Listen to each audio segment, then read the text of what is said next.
అధికారం కోసం పదవుల కోసం ఎంత నీచానికైనా దిగజారుతాడు చంద్రబాబు నాయుడు. ఎలాంటి కుట్రలైనా పన్ని పక్క వాళ్ళ మీద నిందలు వేయడానికి రెడీగా ఉంటాడు. అంటే మీరు అన్నట్టు వాటికి కూడా ఒక రోజు అనేది వస్తుంది కదా. ఆయనకు కూడా భగవంతుడి పనిష్మెంట్ ఇచ్చే రోజు దగ్గరలో ఉంది. ఎన్నిసార్లు పనిష్మెంట్ ఇచ్చినా ఆయన మారట్లేదు, మళ్ళీ తప్పులు. ఈ కాంటెక్స్ట్ వచ్చింది కాబట్టి మళ్ళీ మీ దగ్గరకు వచ్చే ప్రయత్నం చేస్తున్నాను. బనకచెర్ల ఇష్యూ మధ్య తెలుగు రాష్ట్రాల్లో చాలా సంచలనంగా మారింది. బనకచెర్ల ప్రస్తావన వచ్చినప్పుడల్లా రోజా ప్రస్తావన వస్తుంది. అఫ్కోర్స్ తెలంగాణకు రోజాకు అఫ్కోర్స్ సంబంధం ఉండుండొచ్చు, బట్ రాజకీయంగా అంత సంబంధం లేకపోవచ్చు.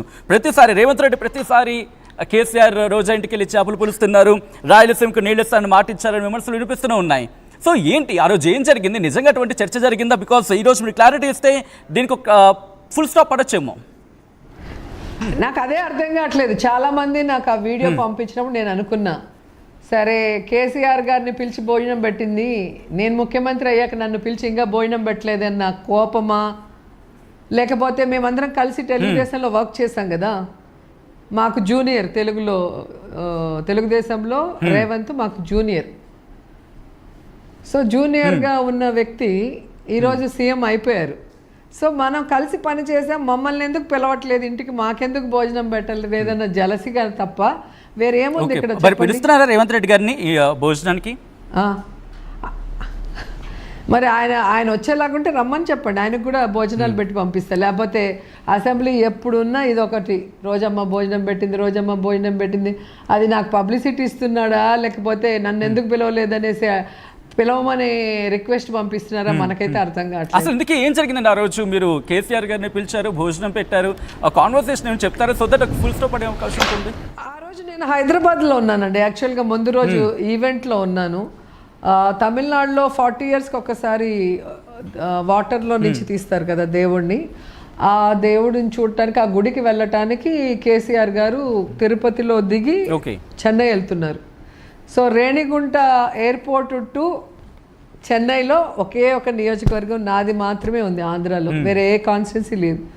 సో వాళ్ళు ఫ్రెష్ అప్ అవడానికి భోజనాలకి మన కాన్స్టిట్యున్సీలో మీ ఇంట్లో పెడితే బాగుంటుంది అని చెప్పినప్పుడు నేను హైదరాబాద్ నుంచి ఎర్లీ మార్నింగ్ ఫ్లైట్కి వచ్చి అన్ని అరేంజ్మెంట్స్ చేయటం జరిగింది.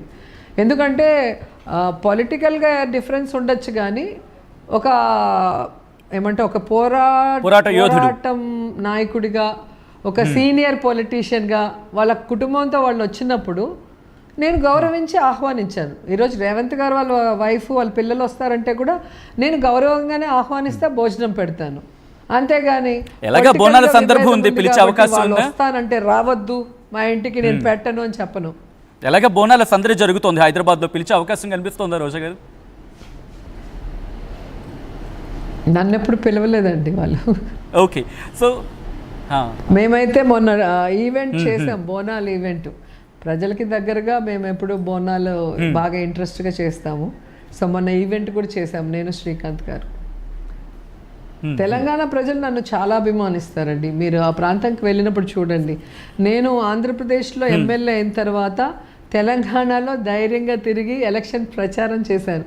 అప్పుడు నా మీటింగ్స్కి ఎలా జనం వచ్చారో ఒకసారి వీడియోస్ చూడండి. రిక్వెస్ట్ రోజా గారు, ఒక్కసారి మీరు లైన్లోనే ఉండండి. అండ్ ఒక బిగ్ బ్రేకింగ్ న్యూస్ అందుతోంది. చాలా పిక్చర్స్ నక్సలైట్స్ కి సంబంధించినవి మిమ్మల్ని ఒక్కసారి ఐ రిక్వెస్ట్ రోజా గారు, సారీ ఫర్ ది ఇంటరప్షన్, ఎందుకంటే బిగ్ బ్రేకింగ్ న్యూస్ అంతోంది. మిథున్ రెడ్డిని అరెస్ట్ చేసి ప్రస్తుతం ఆయన్ని రాజమండ్రి సెంట్రల్ జైలుకి తరలిస్తున్నట్టుగా తెలుస్తోంది. ఈ అంశానికి సంబంధించి ఒక్కసారి రోజా గారు రియాక్షన్ తెలుసుకునే ప్రయత్నం చేద్దాం. రోజా గారు, ఆయన్ని అరెస్ట్ చేసి సెంట్రల్ జైలుకి తరలిస్తున్న నేపథ్యంలో పార్టీ ఎటువంటి యాక్షన్తో ముందుకు వెళ్తోంది?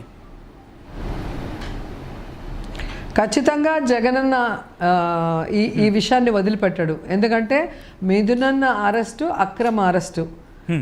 పెద్దిరెడ్డి మిథున్ ఫ్యామిలీని ఈరోజు టార్గెట్ చేసి, ఎందుకంటే వాళ్ళు జగనన్నకి అండగా నిలబడి రాష్ట్రం మొత్తం కూడా పార్టీ చెప్పిన ప్రతి కార్యక్రమాన్ని చేస్తూ ముందుకు వెళ్తున్నారు. కాబట్టి అలాంటి బలమైన నాయకుల్ని దెబ్బతీసి పార్టీని విచ్ఛిన్నం చేయాలన్న కార్యక్రమంలో భాగంగా ఇది చేశారు.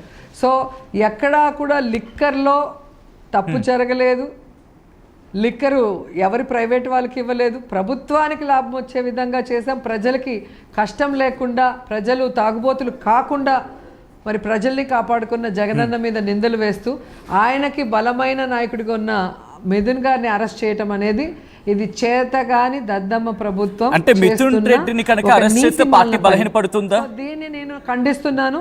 మేమందరం కూడా మిథున్ అన్నకి సంఘీభావం తెలియజేస్తున్నాం. మిథున్ అన్న కోసం ఎంత దూరమైనా మేము ఫైట్ చేస్తాం. ఇది ఈ రోజు కాదు. మిథున్ అన్నని గతంలో కూడా చంద్రబాబు నాయుడు ముఖ్యమంత్రిగా ఉన్నప్పుడు సంబంధమే లేకుండా తిరుపతి ఎయిర్పోర్ట్లో ఏదో గొడవ జరిగినట్టు అబద్ధపు సాక్ష్యాన్ని పెట్టించి 2 రోజుల తర్వాత ఎలా అరెస్ట్ చేయించారో మీరు చూశారు. జైలుకి పోతే చెడ్డోళ్ళేం అయిపోం కదా. తప్పు చేసి జైలుకి పోతే ప్రజలు అసహించుకుంటారు, కానీ తప్పే చేయని ఎవరినైనా వీళ్ళు అరెస్ట్ చేసి లోపల పెడితే ప్రజలు ఇంకా సింపతి చూపించి సపోర్ట్ చేస్తారు. ఈ చంద్రబాబు కూటమి ప్రభుత్వం మీద అసహించుకొని గాండ్రించి అంటే ఇక్కడ బిగ్ బాస్ అనే పేరు వినిపిస్తోంది. ఆ Bigg Boss of course straight మీడియాలో కాకపోయినా సోషల్ మీడియా వేదికగా ఆ బిగ్ బాస్ ఎవరంటే కనుక జగన్ పేరు వినిపిస్తోంది. సో జగన్ అరెస్ట్ అయ్యే అవకాశం ఉందని, ఒకవేళ అరెస్ట్ అయితే అంటే పార్టీ వీక్ అవుతుందా, పార్టీలో ఒక చీలిక రావడం, లేకపోతే పార్టీ నుంచి వేరే పార్టీకి వెళ్ళిపోయే అవకాశం, ఇటువంటి చర్చ ఏమైనా ఉందా? అప్పుడు పార్టీ ఏ కైండ్ ఆఫ్ మోడ్లోకి వెళ్ళబోతోంది రోజా గారు? సార్ లేనిపోని వాటిని మీరు ఊహించుకొని ఆ క్వశ్చన్లు మమ్మల్ని అడిగితే మేము ఆన్సర్లు చెప్పలేము. అక్రమ అరెస్టు, ఆయన అరెస్ట్ చేసేదానికే ఈ ప్రభుత్వానికి అర్హత లేదు. ఎందుకంటే లిక్కర్ మాఫియా చేస్తోంది చంద్రబాబు నాయుడు, లోకేష్. గతంలో 2014 నుంచి వాళ్ళే చేశారు, ఇప్పుడు వాళ్ళే చేస్తున్నారు.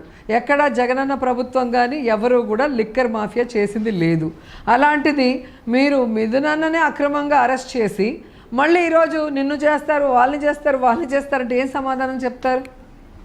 సో చదువుకున్న వాళ్ళు, ప్రజలు అందరూ గమనిస్తున్నారు. ఇది కక్ష సాధింపుతో చేస్తున్నారు. న్యాయస్థానంలో 4 రోజులు మీరు పెట్టగలరు, కానీ విచారణ స్టార్ట్ అయిన తర్వాత వీళ్ళ దగ్గర సాక్ష్యాలు ఉండాలి కదా. తప్పే జరగకుండా తప్పు జరిగిందని ఏ సాక్ష్యం సృష్టించగలరు? పోలీస్ స్టేషన్లో పోలీసులు వాళ్ళు కాబట్టి వీళ్ళు చెప్పినట్టు ఆడుతున్నారు.